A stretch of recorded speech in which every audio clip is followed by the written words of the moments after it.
Assalamualaikum warahmatullahi wabarakatuh.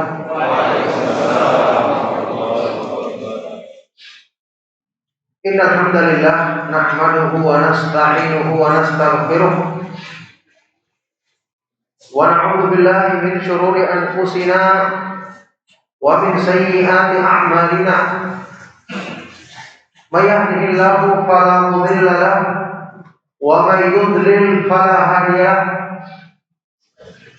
Wa asyhadu an la ilaha illallah wahdahu la syarika lahu wa asyhadu anna Muhammadan 'abduhu wa rasuluh. Ya ayyuhalladzina amanu taqullaha haqqa tuqatih wa la tamutunna illa wa antum muslimun. Ya ayyuhan nasu taqu rabbakumul ladzi khalaqakum min nafsin wahidah wa khalaqa minha zawjaha wa batha minhuma rijalan katsiran wa nisaa. Wattaqullaha alladzi tasaaluna bihi wal arham innallaha kana 'alaikum raqiba.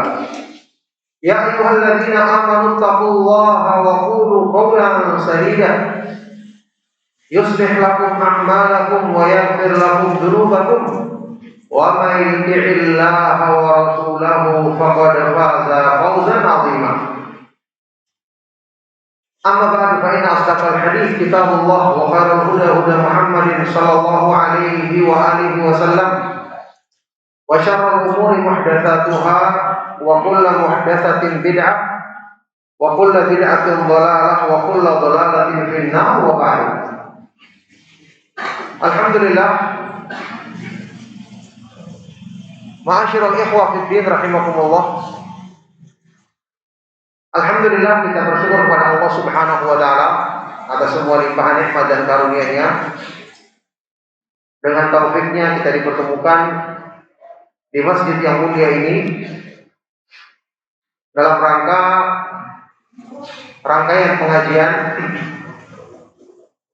yang akan kita adakan dalam 1-2 hari ini, yang semoga Allah Subhanahu wa taala jadikan ini semua sebagai sebab untuk kita mendapatkan ilmu yang bermanfaat, yang mewariskan amalan soleh untuk menjadi bekal perjalanan kita dalam menuju hari akhir insyaallah. Barakallahu fikum. Saat ini tema kajian kita adalah tentang lihatlah dari siapa kamu mengambil agamamu. Tentu kita semua tahu bahwa tema ini diambil dari ucapan ulama salaf. Dalam hal ini yang terkenal adalah pernyataan dari imam besar Ahlus Sunnah dari kalangan tabi'in yang bernama Imam Muhammad ibnu Sirin al-Basri rahimahullah ta'ala, yang dinukil oleh Imam Muslim di dalam muqaddimah kitab Sahih Muslim, bahwa Imam Muhammad ibnu Sirin rahimahullah ta'ala berkata, inna hadzal ilma dinun Fanduru amman ta'khuduna dinakum. Sesungguhnya ilmu agama adalah menyangkut agamamu, menyangkut kebaikan imanmu. Maka lihatlah dari siapa kamu mengambil agamamu.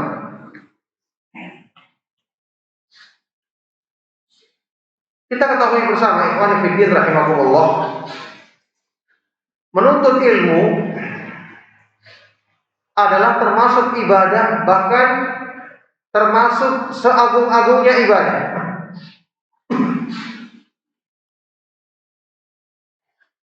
Imam Ahmad bin Hanbal rahimahullah taala pernah mengatakan, la syai'a afdalu min talabil ilmi idza hasunat fihi niyyatu. Tidak ada satupun yang lebih utama dibandingkan menuntut ilmu jika seseorang bisa memperbaiki atau meluruskan niat padanya. Tidak ada yang lebih utama dibandingkan menuntut ilmu.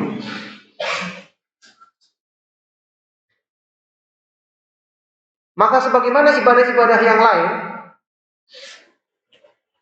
yang kita ketahui bersama syarat diterimanya ada dua, yaitu ikhlas dan ittiba,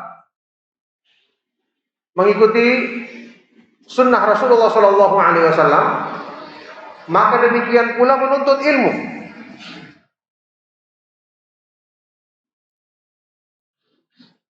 Demikian pula menuntut ilmu.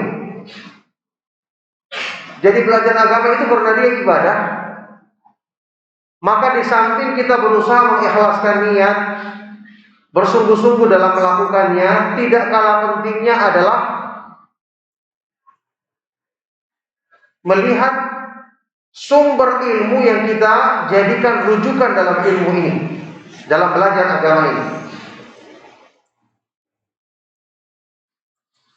Inilah metode menuntut ilmu yang ditempuh oleh para ulama salaf,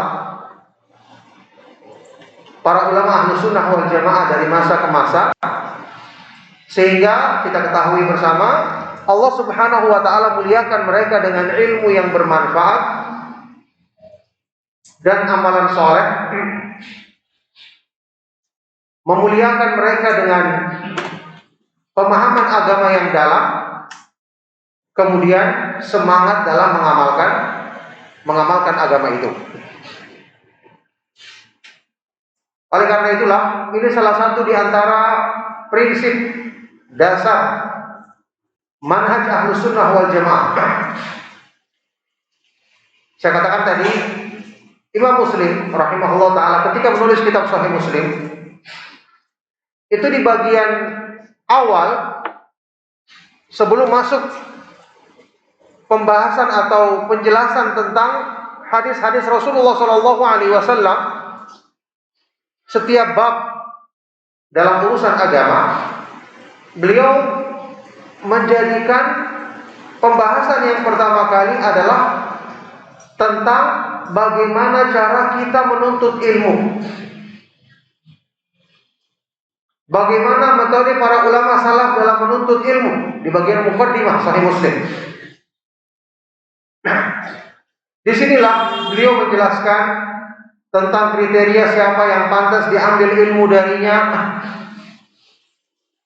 apa saja syarat yang dibutuhkan untuk seseorang bisa dikatakan sebagai guru yang pantas untuk diambil ilmu darinya.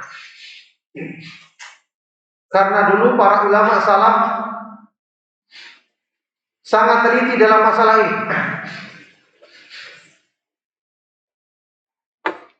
Al-Imam Ibrahim ibnu Yazid An-Nakhai rahimahullah ta'ala pernah mengatakan,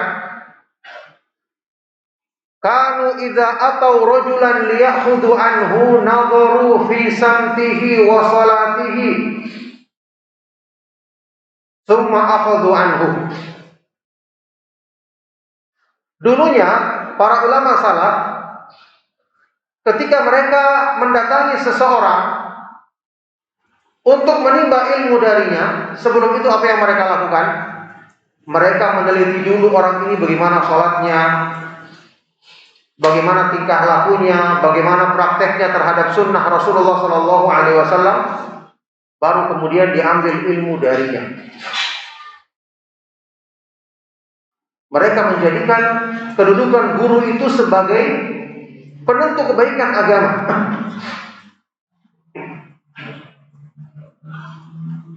Nah, oleh karena itulah kita ketahui bersama Allah Subhanahu wa taala ketika memilih para sahabat radhiyallahu taala anhum ajma'in sebagai generasi terbaik umat ini, Allah Subhanahu wa taala jadikan guru yang mendidik mereka adalah sebaik-baik guru. yaitu Nabi kita yang mulia Nabi Muhammad sallallahu alaihi wasallam. Di dalam surat Ali Imran Allah Subhanahu wa taala berfirman, "Wa kaifa takfuruna wa antum tutla 'alaikum ayatullahi wa fiikum rasuluh." Bagaimana mungkin kalian itu menjadi kufur? Yakni kekufuran sangat jauh, mustahil bagi kalian para sahabat. Karena di hadapan kalian dibacakan ayat-ayat Allah dan di kalangan kalian ada Rasulullah sallallahu alaihi wasallam. Maka jadilah para sahabat radhiyallahu taala anhum ajma'in adalah generasi yang terbaik karena mereka Allah Subhanahu wa taala mudahkan guru yang terbaik. Selanjutnya begitu, generasi tabi'in belajar dari para sahabat Nabi sallallahu alaihi wasallam yang merupakan murid-murid yang langsung dididik oleh Rasulullah sallallahu alaihi wasallam dan seterusnya sampai di zamannya para ulama Ahlus Sunnah wal Jamaah. Nah, oleh karena itulah ketika kita ketahui di akhir zaman penuh dengan fitnah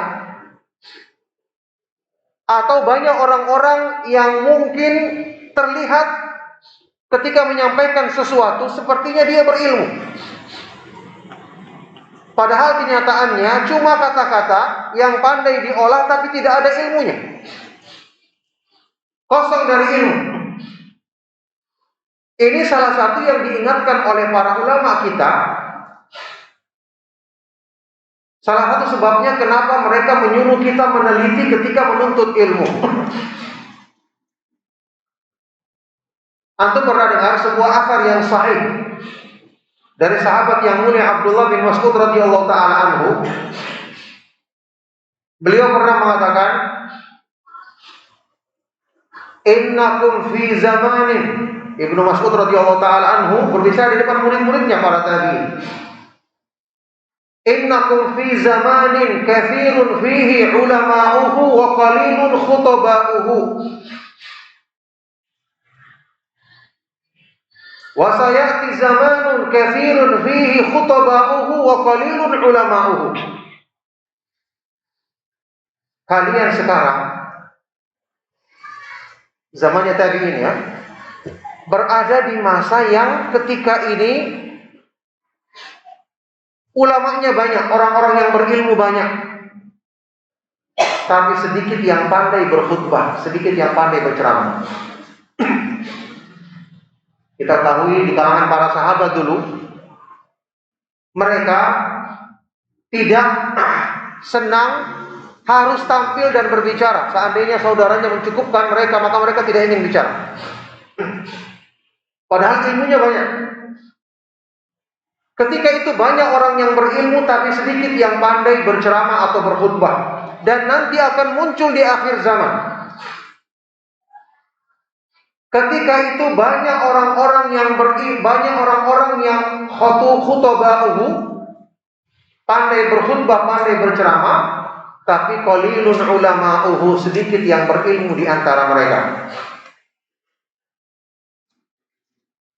Ini antum perhatikan. Jadi tidak semua yang dijadikan ukuran itu adalah kepandaian berkata-kata atau kepandaian berorasi, ya, kepandaian menyampaikan kata-kata yang indah. Karena kita ketahui, memang kalimat yang indah itu pengaruhnya untuk menarik hati orang besar. Bahkan Rasulullah SAW pernah menyebutkan di dalam hadis sahih riwayat Al-Bukhari dan Muslim, "Inna minal bayani la sihran." Sesungguhnya dari al-bayan, kepandaian berkata-kata itu benar-benar ada sihirnya. Jadi orang itu bisa memutarbalikkan sesuatu karena pandai menyampaikan. Tentu ini bisa diartikan negatif, artinya orang yang menyampaikan sesuatu yang salah tapi dengan kata-kata yang indah bisa mempengaruhi orang, maka dikatakan sihir. Bisa juga dibawa kepada pengertian yang positif, yakni orang yang menyampaikan kebenaran lebih bagus lagi kalau dia bisa menyampaikannya dengan baik. Tapi yang jelas kita ambil faedah dari keterangan ini, bahwa di akhir zaman ini banyak orang-orang yang pandai berbicara, pandai berkhutbah dan berceramah, tapi sedikit yang kandungan isinya adalah ilmu yang bermanfaat. Nah, dari sinilah ikhwani fiddin rahimakumullah, kita harus meneliti setiap orang yang menyampaikan pemahaman agama di hadapan kita. Kalau tadi para ulama salaf, mereka datang dulu ke masjidnya, lihat orang ini bagaimana sholatnya, nanti di luar masjid bagaimana tingkah lakunya. Bahkan disebutkan oleh sebagian ulama yang lain, mereka datangi tetangga-tetangganya, tanyakan tentang orang ini. Ya, sampai sebagian di antara para ulama ada yang menukilkan kisah para ulama salaf ketika mereka sedang menanyakan kepada tetangga orang ini bagaimana akhlaknya, bagaimana tingkah lakunya. Orang-orang yang ditanya kembali bertanya kepada mereka, hal turiduna an tuzawwiju, apakah kalian ingin menikahkan orang ini dengan anak perempuanmu? Karena telitinya ditanya tentang keadaannya. Nah, ini metode para ulama salaf dalam menuntut ilmu. Memang betul kita diperintahkan untuk semangat belajar agama, untuk semangat menghadiri majelis ilmu yang dibawakan oleh para ulama. Bahkan para ulama salaf dulu kita ketahui mereka dipuji dengan banyak tempat dia berguru, banyak ulama yang pernah didatanginya. Makanya kita kenal di kalangan para ulama salaf ada yang namanya ar-rihlatu fi talabil ilmi,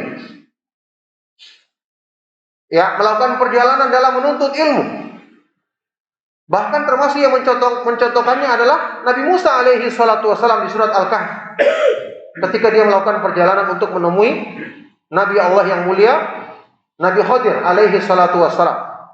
Meskipun Nabi Musa alaihi salatu wasallam lebih mulia kedudukannya, tapi dia dalam rangka menuntut ilmu bersusah payah untuk mendatangi seorang nabi yang kedudukannya di bawah beliau alaihi wassalatu wassalam. Yakni betul kita disuruh untuk banyak berguru, tapi guru yang banyak itu adalah bukan sekedar guru yang asal comot tanpa diteliti. Ya, Imam Bukhari rahimahullah ta'ala di antara yang dicontohkan oleh para ulama, punya guru lebih dari 1000 orang. Beliau pernah mengatakan, katabtu min alfin wa thamanina rajulan. Aku menulis hadis dari 1080 orang guru. Ya, 1080 orang guru. Laisa fihim illa sahibul hadis. Tidak ada seorang pun di antara mereka kecuali dia mesti adalah ahli hadis, ahli sunnah, yakni menguasai ilmu hadis dan akidahnya, pemahamannya benar. Kulluhum yaqulu al-imanu qaulun wa amalun wa yazidu wa yanqus. Semua mereka punya keyakinan yang benar tentang iman. Mereka mengatakan iman itu adalah ucapan dan perbuatan, bisa bertambah dan bisa berkurang. Jadi mereka punya banyak guru, tapi semua gurunya adalah guru-guru pilihan. Guru-guru yang telah diteliti sehingga pantas untuk dijadikan sumber dalam mengambil ilmu agama. Nah, disinilah ikhwan dan akhwat ikhwani fiddin rahimakumullah, kondisi ini di akhir zaman sangat jauh mengalami perubahan. Bahkan kita ketahui kajian-kajian yang ramai adalah kajian-kajian yang disampaikan di dalamnya hal-hal yang mungkin banyak mengandung kisah-kisah yang lucu, ya, cerita-cerita yang bisa membuat orang tertawa, atau pembahasan-pembahasan yang ringan. Meskipun pembahasan yang ringan kalau benar juga tidak mengapa, tapi kalau sampai pembahasannya tidak menitik beratkan pada masalah tauhid, masalah akidah, masalah manhaj, ya, hanya dalam rangka mengumpulkan orang banyak, ini yang bermasalah. Bahkan lebih parah lagi, ada sebagian pengajian yang dihadiri hanya karena mempertimbangkan ustadznya tampangnya enak dilihat.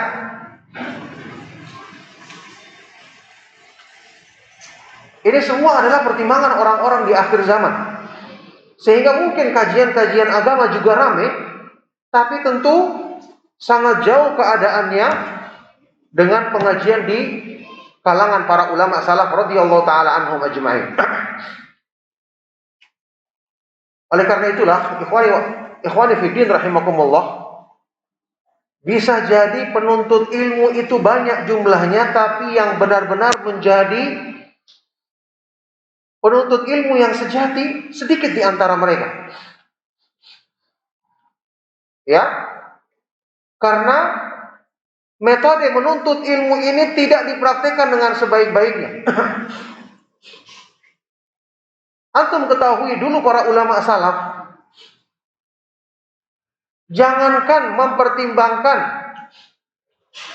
masalah kemampuan orang tersebut untuk menyampaikan ilmu agama, yakni keahliannya, bahwa dia benar-benar punya ilmu untuk diambil dari. Bukan cuma ini yang dipertimbangkan, ya, dari segi pemahaman dan kepantasannya menyampaikan ilmu agama. Antum tahu, di kalangan para ulama salaf dulu ada pernyataan yang terkenal dari mereka, di antaranya juga yang dinukil oleh Imam Muslim di dalam muqaddimah sahihnya, yang menyebutkan tentang orang-orang yang soleh, ahli ibadah, tapi suka lalai dalam menyampaikan riwayat. Antum pikir orangnya soleh, dan soleh di zaman ulama salaf itu rajin beribadah, rajin berzikir, rajin membaca Al-Quran. Untuk urusan zuhud, urusan taat beribadah, mereka luar biasa. Tapi karena mereka tidak punya keahlian, apa yang terjadi? Akhirnya riwayat mereka tidak terjaga. Hafalannya tercampur. Ketelitian mereka dalam menjaga riwayat tentu kurang karena mereka sibuk beribadah. Sampai-sampai beberapa di antara ulama ada yang mengatakan, seperti Imam Abdurrahman Ibnu Mahdi atau Yahya bin Sa'id Al-Qattan yang mengatakan, "Ma ra'ayna salihina akdzaba minhum fil hadis." Kami tidak melihat orang-orang yang saleh itu ada yang lebih banyak berdusta dalam masalah hadis Rasulullah SAW dibandingkan mereka. Orang yang saleh dikatakan berdusta, bahkan mereka yang paling banyak berdusta dalam masalah hadis.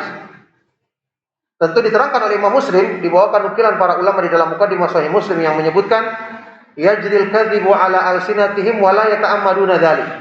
Yakni mereka itu terucap dusta, yakni kesalahan dalam meriwayatkannya, tapi mereka tidak sengaja tentu saja. Karena namanya dia tidak ahli. Ya, sampai pun dia orang yang rajin dan taat beribadah. Makanya dalam hal ini ada pernyataan Imam Malik bin Anas rahimahullah taala, Imam Darul Hijrah, Imam Ahlul Hadis yang terkenal dari kalangan tabi'ut tabi'in, mensifati beberapa tokoh agama, ahli ibadah, ahli zuhud yang menetapi Masjid Nabawi. Bayangkan. Antum tahu seperti Masjidil Haram, Masjid Nabawi kan tempat berkumpulnya orang-orang yang berilmu dulu, orang-orang yang saleh, iya kan? Kalau mereka haji atau umroh, mesti ya di Masjidil Haram jelas karena mereka pelaksanaannya di situ. Kemudian setelah pulang mereka mampir di Masjid Nabawi. Apa kata Imam Malik? Beliau mengatakan adraktu hahuna, aku menjumpai fi hadzal balad, di negeri ini, di kota Madinah, mi'ata syaikhin, sekitar 100 orang syekh, kulluhum min ahli salahi wa zuhdi, semuanya mereka adalah orang-orang yang saleh, orang-orang yang zuhud, ahli ibadah. Untuk urusan amanah,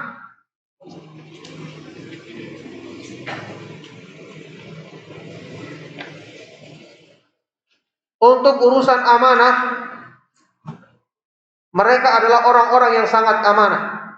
Karena disebutkan dalam sebagian lafaz dari ulama yang lain, ya, law ituminu ala baitil mal la adauha, seandainya mereka dititipkan, dijadikan penjaga baitul mal, hartanya kaum muslimin, mereka akan tunaikan dengan sebaik-baiknya. Ini bukan pembohong, bukan orang yang suka berkhianat, suka mengambil harta, bukan. Semua terpercaya, amanah, ahli ibadah, zuhud, keutamaan-keutamaan dalam kesolehan mereka. Kata Imam Malik, ya, walakinni lam akhudh anhumul hadis, tetapi aku tidak pernah mengambil hadis dari mereka. Saya tidak pernah belajar dari mereka ilmu agama. Yuqalu laisu min ahlihi, karena dikatakan mereka itu bukan ahlinya, bukan ahli dalam menyampaikan ilmu agama. Jadi mereka bukan orang yang tertuduh, bukan orang yang jelas-jelas sudah menyimpang, tidak. Tapi tidak diketahui keahliannya dalam ilmu agama. Makanya dalam ilmu riwayat hadis antum tahu, di antara hadis yang lemah adalah kalau misalnya seorang rawinya adalah orang yang disebut majhul, tidak dikenal. Bisa jadi dia baik, tapi ulama tidak mengenal dia. Nanti sampai ada yang mengenal dan memuji dia, baru diambil ilmu darinya. Ini dulu metode para ulama salaf. Ya, dikatakan dia majhul, tidak dikenal. Para ulama tidak ada yang merekomendasikan dia. Ini riwayatnya dhaif, lemah. Ya, makanya dari sinilah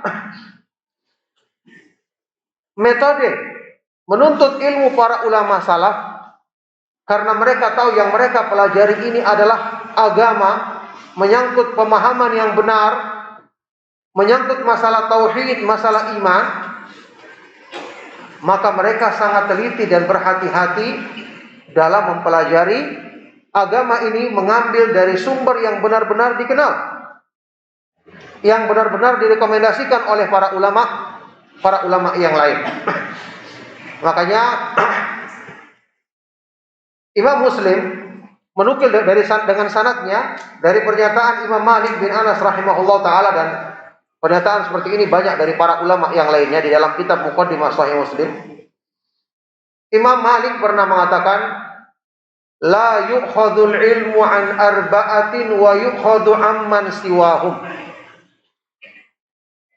Tidak boleh kita menuntut ilmu dari 4 golongan manusia, dan boleh kita ambil dari selain mereka.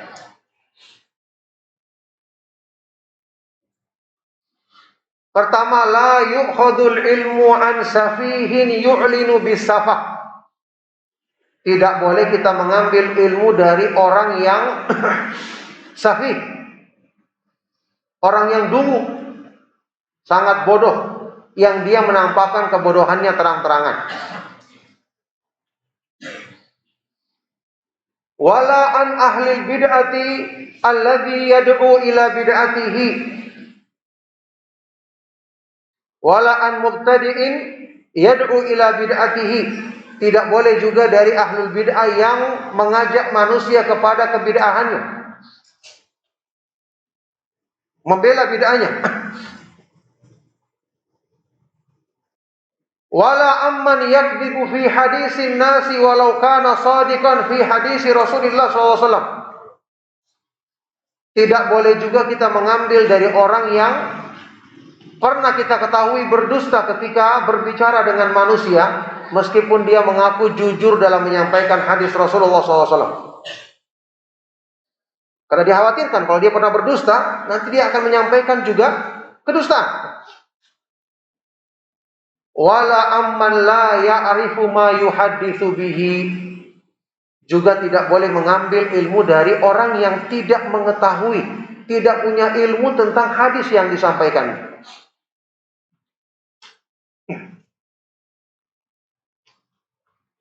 Nah, oleh karena itulah, ikhwani fillah rahimakumullah, para ulama Ahlus Sunnah wal Jamaah menyebutkan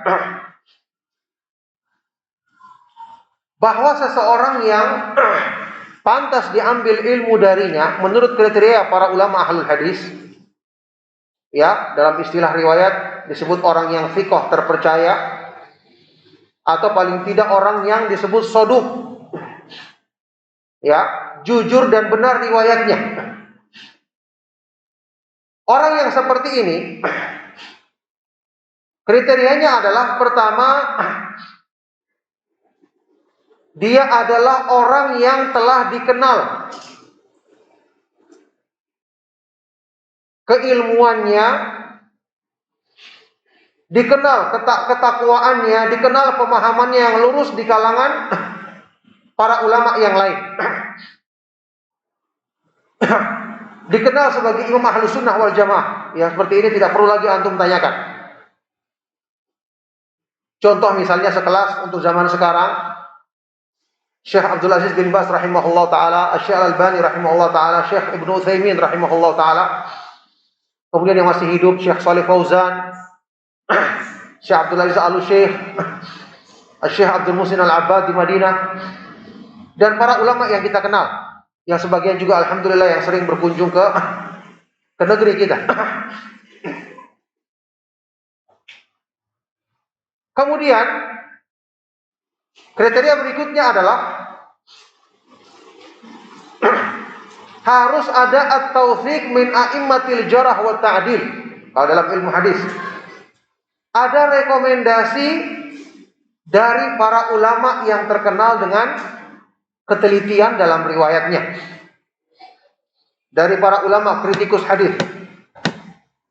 Jadi untuk orang yang dikatakan pantas diambil ilmu darinya saat ini misalnya, adalah harus ada rekomendasi dari orang yang berilmu lainnya. Sehingga tidak boleh penuntut ilmu ketika misalnya dia ingin mengambil ilmu dari seseorang atau mengundang ustadz, ditanya kenapa dia diundang? Oh, karena kelihatannya apa yang disampaikannya baik. Karena kelihatannya orangnya baik, kelihatannya bagus penyampaiannya. Ini semua kriteria yang salah. Harusnya jawabannya adalah karena dia direkomendasikan oleh Syekh Fulan misalnya, karena dia disebutkan sebagai ustadz sunnah oleh misalnya ustadz kita yang ada, dipuji oleh para ustadz yang lain. Itu ukurannya.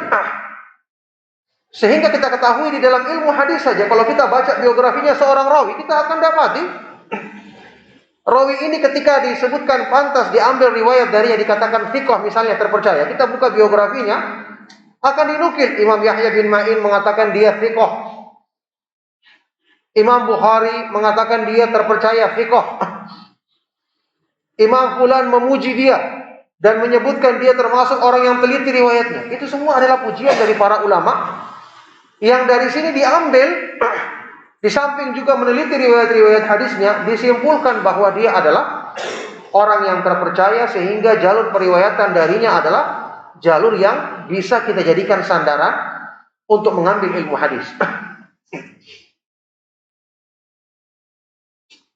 Nah, oleh karena itu, kalau ada seseorang yang tidak dikenal, tidak ada seorang pun yang mengenalnya, tiba-tiba dia mengaku sebagai orang yang mengajarkan ilmu sunnah misalnya, maka kita berhenti, tetap tidak mengambil ilmu darinya sampai kita tanyakan kepada para ustadz yang kita kenal dengan pemahamannya untuk menilai apakah dia termasuk orang yang pantas diambil ilmunya atau tidak.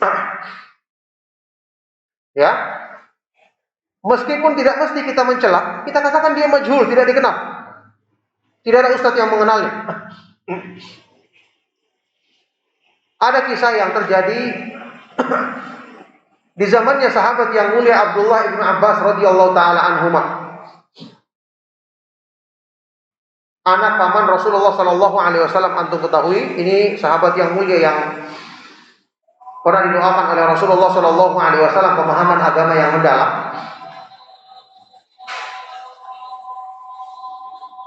Matikan.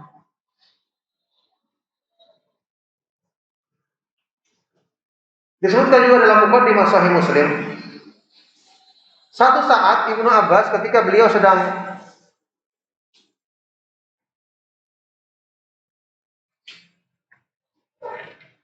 ada tulis bilang foto.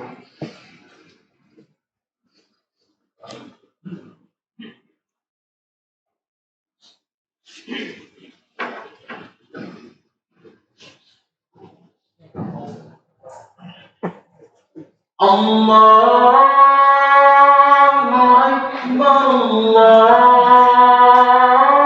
Allahu Akbar, Allahu Akbar, Allahu Akbar. Asyhadu an la ilaha illallah. أشهد أن لا إله إلا الله. أشهد أن محمدا رسول الله.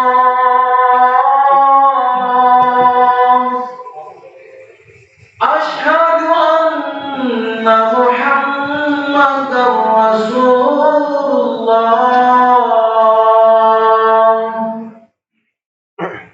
حي على الصلاة،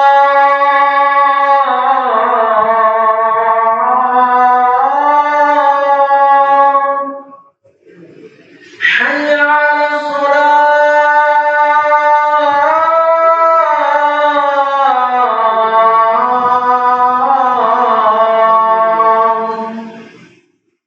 حي على الفلاح.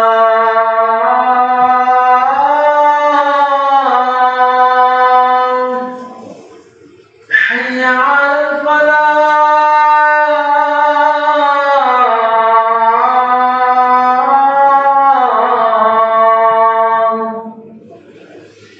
الله أكبر،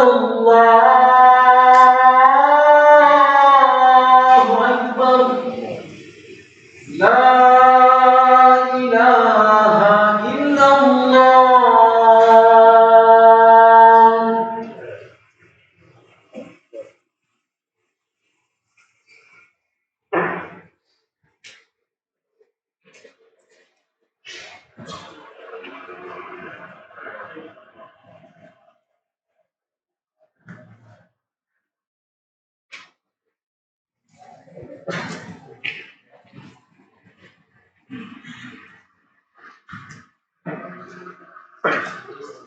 Ya, barakallahu fikum. Ikhwani fiddin rahimakumullah, ya teruskan. Jadi riwayat yang ingin saya bawakan tadi adalah riwayat yang dinukil oleh Imam Muslim di dalam muqaddimahnya. Kisah yang terjadi di zamannya Ibnu Abbas radhiyallahu taala anhuma ketika satu saat salah seorang tabi'in senior yang bernama Bushair ibnu Ka'ab al-Adawi datang berkunjung ke masjidnya Ibnu Abbas radhiyallahu taala anhuma. Bushair bin Ka'ab al-Adawi ini secara riwayat orangnya adalah thiqah terpercaya. Kalau antum buka biografinya di dalam kitab Taqribut Tahdhib, Ibnu Hajar mengatakan dia thiqah, bahkan dia tabi'in senior. Banyak riwayatnya dari sahabat-sahabat yang lain. Tapi saat itu Ibnu Abbas tidak kenal dia. Ibnu Abbas radhiyallahu taala anhu tidak mengenalnya. Datanglah berkunjung Bushair bin Ka'ab ini. Sampai di sana dia mulai menyampaikan riwayat-riwayat hadis yang pernah didengarnya dari sahabat yang lain. Banyak orang yang berkerumun. Ketika itu Ibnu Abbas duduk di salah satu sudut masjid. Bushair bin Ka'ab menyampaikan riwayat-riwayat dari hadis Rasulullah SAW, tapi Ibnu Abbas tidak mau melihat kepadanya, bahkan tidak peduli sama sekali. Akhirnya melihat ini, Bushair bin Ka'ab tersinggung, dan dia pun berkata kepada Ibnu Abbas, karena Bushair ini juga tabi'in senior. Dia berkata, "Ya Ibnu Abbas, mali ra'aituka la tasma'u kalami wa la ta'dhanu li hadithi. Uhadithuka an Rasulullah sallallahu alaihi wasallam wa la tasma'." Wahai Ibnu Abbas, kenapa aku lihat kamu tidak mau dengarkan kata-kataku, bahkan tidak memperdulikan pembicaraanku? Apa yang aku sampaikan ini? Apakah pantas saya menyampaikan kepadamu hadis Rasulullah sallallahu alaihi wasallam kemudian kamu tidak dengar? Ketika itulah sahabat yang mulia ini Abdullah bin Abbas radhiyallahu taala anhu menjawab. Beliau berkata, menceritakan tentang keadaan para sahabat. Inna kunna marratan idza sami'na rajulan yaqulu qala Rasulullah sallallahu alaihi wasallam. Kami dulu sebelum saat ini, sebelum zaman sekarang ini, kami dulunya kalau kami mendengar ada orang yang berkata bahwa Rasulullah SAW telah bersabda, yakni orang yang menyampaikan hadis, apa yang kami lakukan? Ibtadarathu a'yununa wa asghayna ilaihi bi'adhanina. Kami akan segera memandang dia dengan mata kami. Langsung kami menoleh kepadanya.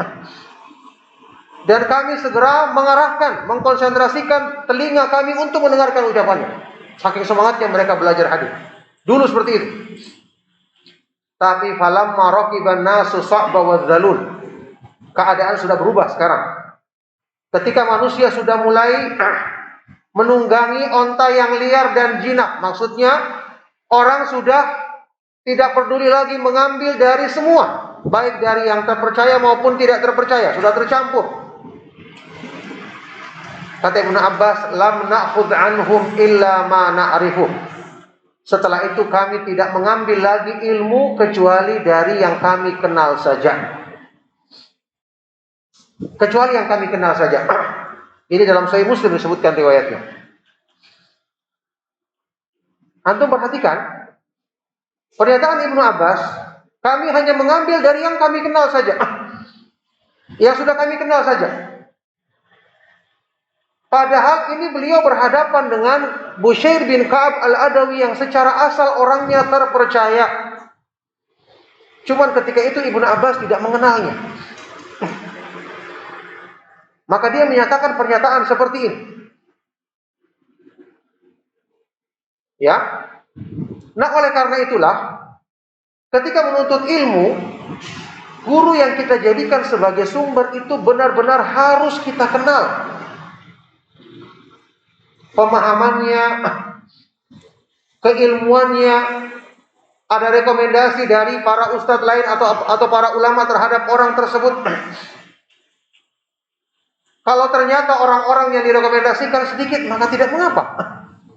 Dari sedikit inilah kita belajar agama, karena kita ingin menjaga kemurnian agama kita. Ya, saya katakan ini adalah termasuk metode manhaj Ahlus Sunnah wal Jamaah dalam menimba ilmu agama.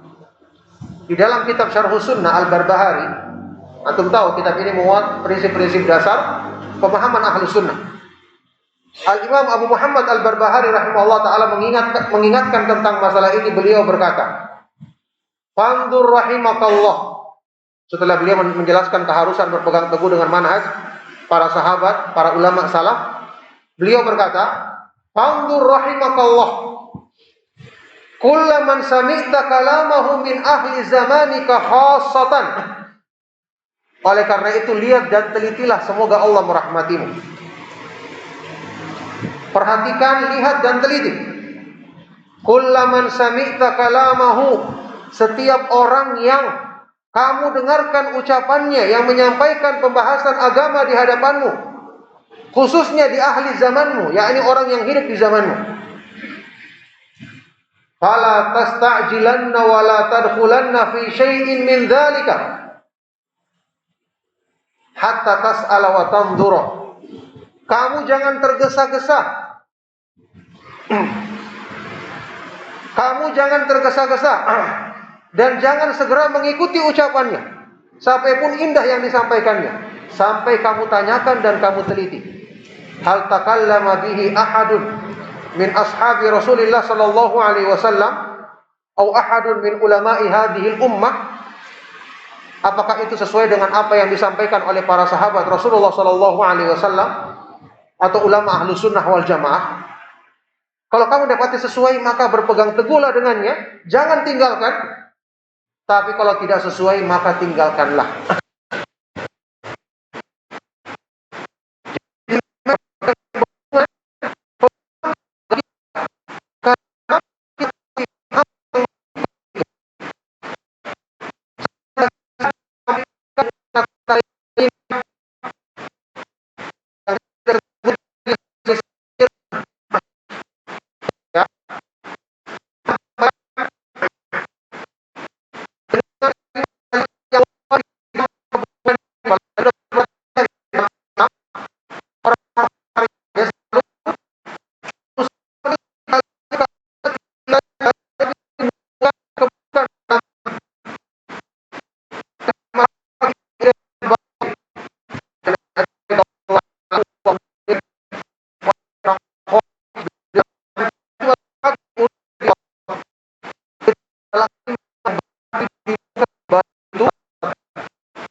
Oh, dari Kendari ya.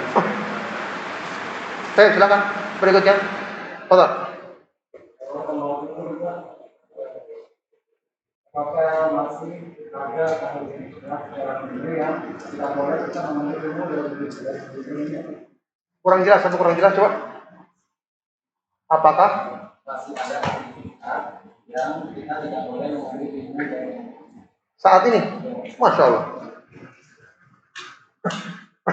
Ya, pertanyaan antum harusnya terbalik. Ya, apakah saat ini masih ada ahlul bid'ah yang kita tidak mengambil ilmu darinya? Banyak sekali. Lebih banyak daripada yang kita bisa ambil ilmu darinya. Ya, jelas banyak sekali orang-orang yang tidak jelas pemahamannya, orang-orang yang hanya sekedar pandai berbicara atau hanya sekedar terkenal misalnya di televisi, tapi yang disampaikannya bukan pemahaman ilmu yang benar, itu sangat banyak sekali. Ya, sangat banyak sekali, baik itu secara di daerah maupun secara nasional, bahkan orang di luar negeri dan seterusnya. Sangat banyak sekali jumlah orang-orang tersebut. Nah, barakallahu fikum. Betul ini, antum hadiah.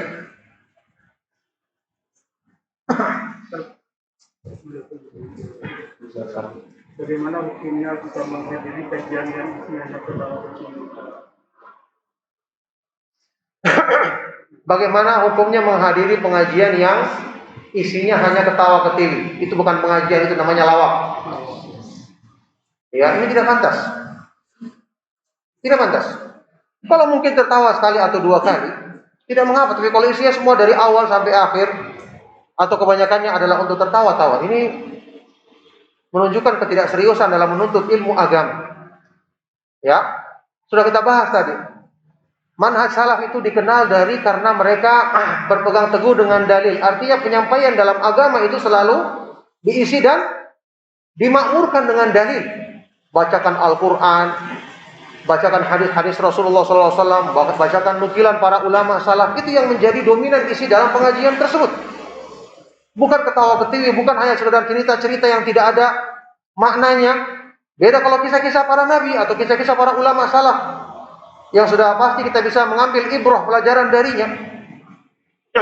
Ya, jadi harusnya diperhatikan dalam hal ini, yaitu karena kebanyakan saat ini seleranya masyarakat adalah yang seperti ini, sehingga ada sebagian dari ustadz mungkin yang terpengaruh.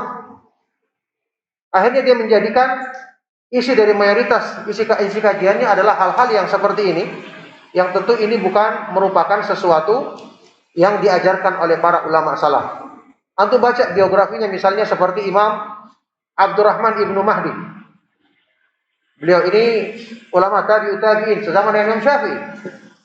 Itu di majelisnya beliau, kalau dia sedang menyampaikan hadis, semua murid-muridnya saking tunduknya, saking konsentrasinya, hampir tidak ada yang bergerak.